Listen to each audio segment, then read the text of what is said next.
If you grew up in a dysfunctional family, and come on, really, who didn't on some level? You grew up with some untruths. Call them lies, call them deception, dishonesty, a little less than the full and honest truth. The biggest harmful thing about this is that we were born in this world super honest. Little kids can be brutally honest before they learn the skill of the little white lie and how to be less than fully truthful, maybe to spare somebody's feelings. But we learn at a really early age to be dishonest in ways that are self-preservation. I think about my own family that I grew up in. Being a survivor of childhood trauma, somebody who lives with the effects of PTSD, CPTSD particularly, I've come face to face with a lot of dishonesty and found it extremely healing and helpful to name the untruths, and by doing so, removing their power over my life and reclaiming my own power. One example of this that's been really coming out for me lately is a belief that I had. It's almost like a foundational, fundamental belief of a truth that I defined myself by, that I lived with for my entire life, for decades, having to do with family relationships. There's so many ways that we learn to lie to ourselves, and those are the most hurtful and harmful lies. They served a purpose in childhood because they helped me to survive they gave me tools. They were tools of survival. But when we hang on to those myths, those stories we tell ourselves that just aren't true, when it no longer serves the purpose, then it's time to let them go. Hi, my name is Valerie. I am an intuitive energy healer and spiritual healer, and I help people who are living with the effects of childhood trauma, CPTSD, to convert their lives from surviving to actually thriving. And I'm here to share tools and tips with you on how I've done that. How do you live with the effects of trauma? How do you move on and become happy and successful and thriving in life? So one of my key fundamental core values has come to be authenticity and honesty, integrity. And it's come to my attention that there's certain ways that we were taught to be dishonest with ourselves as a way of coping. One of these is minimalizing. When you know a truth within yourself and what you're seeing in your world around you don't match up, there's this incoherence, there's this dissonance within that is really unsufferable. It causes emotional and psychic anxiety and pain.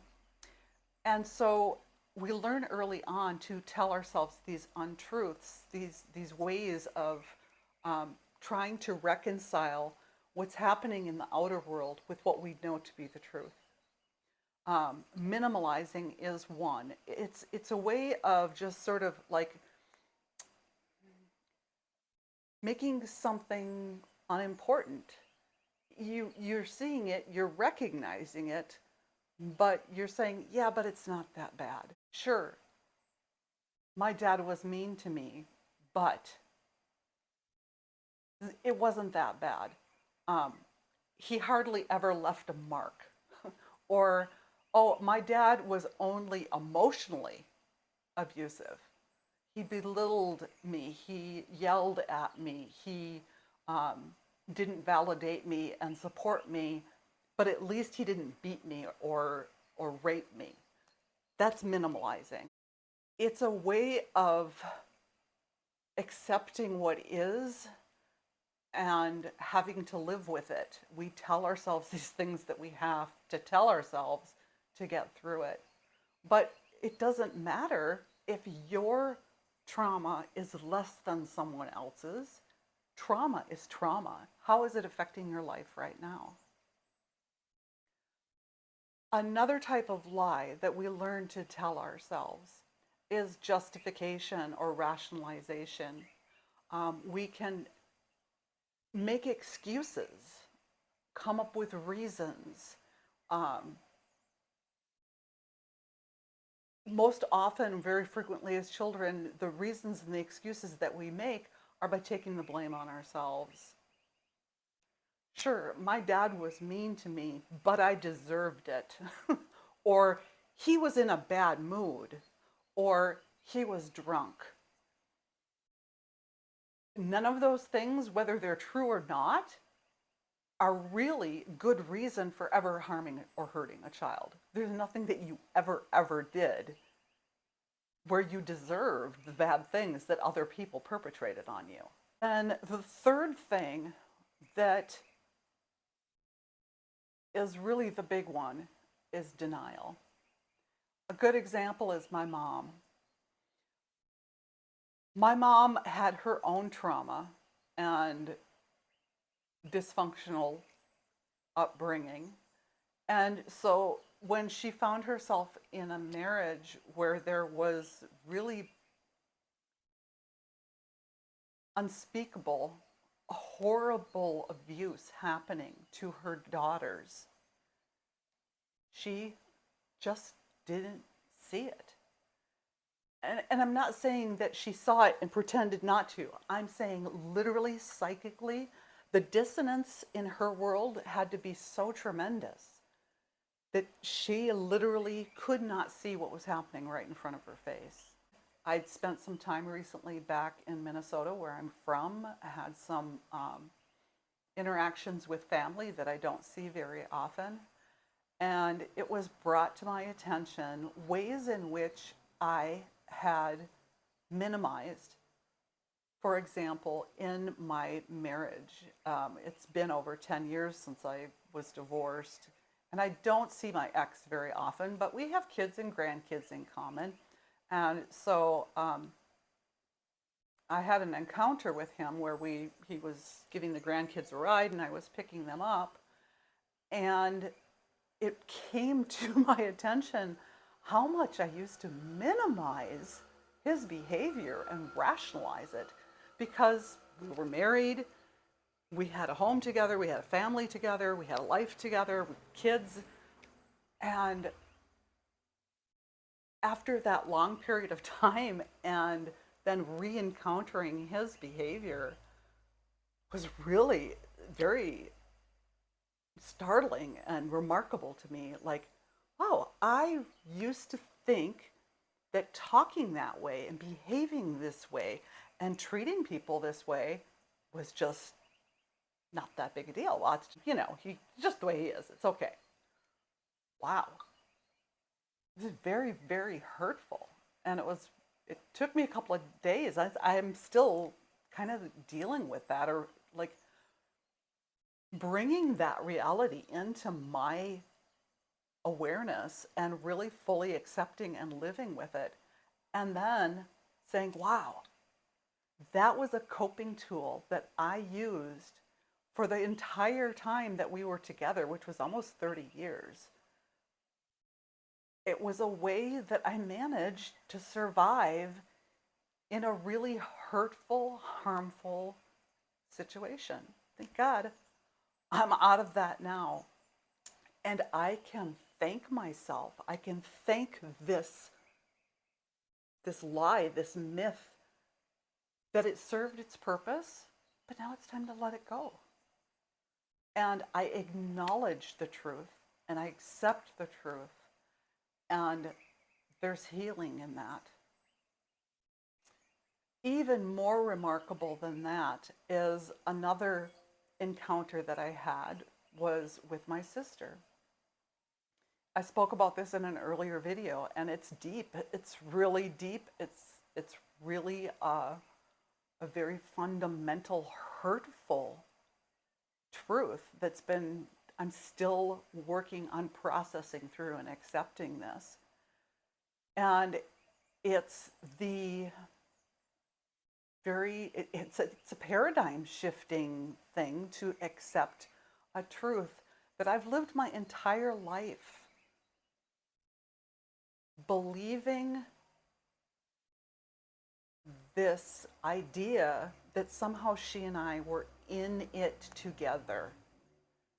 There were the two of us growing up in this household that was deeply dysfunctional.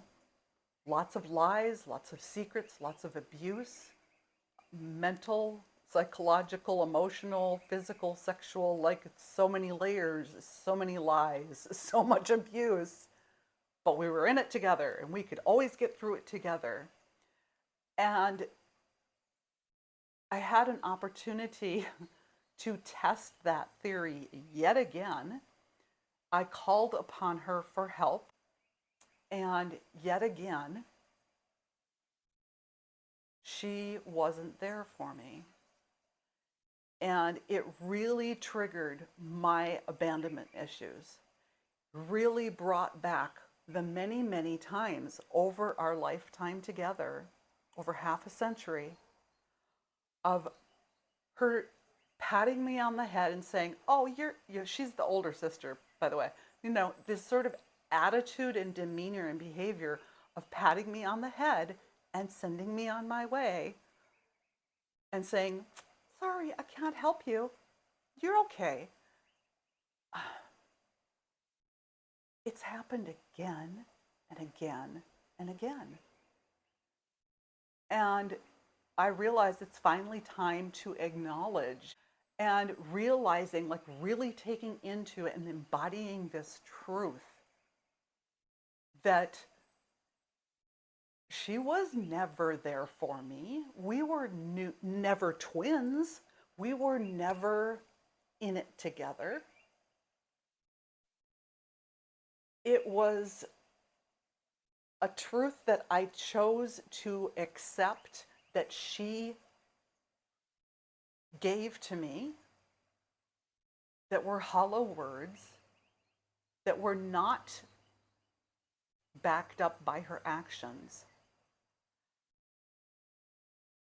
So many instances where this has happened again and again, and I felt betrayed.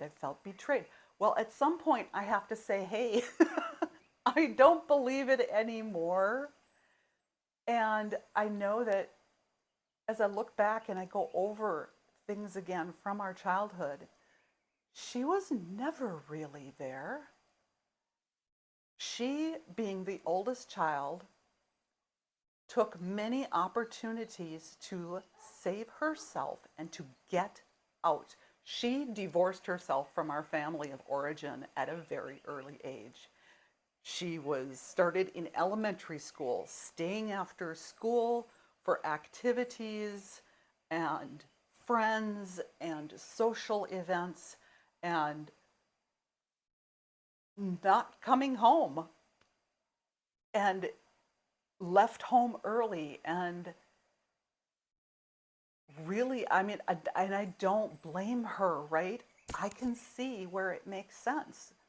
If I had been treated the way our father treated her, I would have done anything and everything to get the hell out as frequently and early and as often as I could. But for me, I need to stop believing that untruth. That's denial on my part, because I didn't want to be alone. And I realize now that I've always been alone, and I've always been okay with it. I have done a lot with my life on my own, without good parents, without a sister that was there to help me or anybody to help me. I was a survivor. And I've gone now in the last 10 years since the breakthrough of my CPTSD, and the return of repressed memories and the trauma coming out in my body, and all of the healing work that I've done, the modalities, the energy healing, the spiritual work. I've really brought myself to a place of thriving. I have a wonderful life, and I did it. I'm not abandoned. I'm not isolated. I'm not left on my own. I am independent. And one of the things I've also learned is how to reach out and connect with people on a true and authentic level without the layers of bullshit, without the lies, the justifications, the minimalizations, the denials that were, for lack of a better word, normal in my family.